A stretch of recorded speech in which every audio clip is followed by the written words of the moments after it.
Dahlia.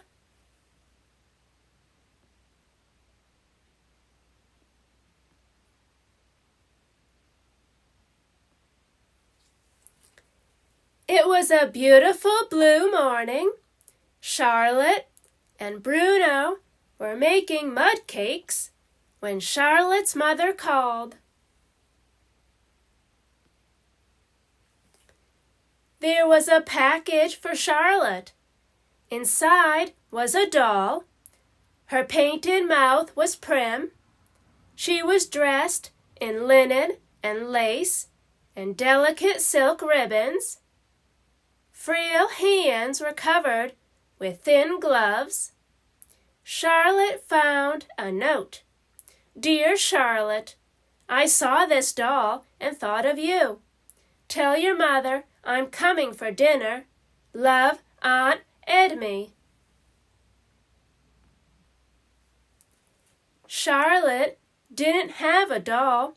Charlotte didn't want a doll. She carried the doll upstairs, thinking at any moment it might break. In Charlotte's room, among the dragonflies and boxes of beetles and found birds' nests, the doll looked out of place. We like digging in dirt and climbing trees, Charlotte confessed to the doll. No tea parties, no being pushed around in frilly proms, you'll just have to get used to the way we do things. The doll looked concerned, but said nothing. Bruno and the doll were lowered down in a basket from the bedroom window. Charlotte climbed after them. They finished making mud cakes. The doll tasted one. She seemed to like it. Charlotte and Bruno made boats from sticks and leaves and sailed them down the stream. The doll looked on with pleasure, Charlotte thought.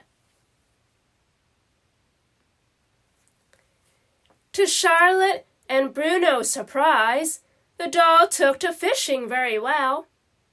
When Charlotte wiped the doll's face dry, her painted mouth blurred into a soft smile. They dug in the flower bed, planting many small stones. You look like one of Mother's flowers, Dahlia. That's a perfect name for you.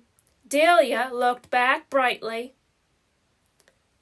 Dahlia eagerly joined in Bruno's favorite game of toss-up in the air and land in a heap.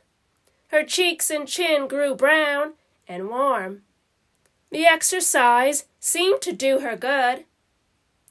Dahlia sat next to Bruno in his wagon, and Charlotte took them for a ride. You're not jealous, are you, Bruno? Whispered Charlotte. Bruno didn't mind at all. At the top of the hill, a cluster of boys stood with their wagons ready for a race. We'll race too, said Charlotte. With a doll? Snickered George. Dressed in lace? Snorted Paul. She's braver than all of you, said Charlotte. Dahlia raised her chin slightly, ready for the challenge.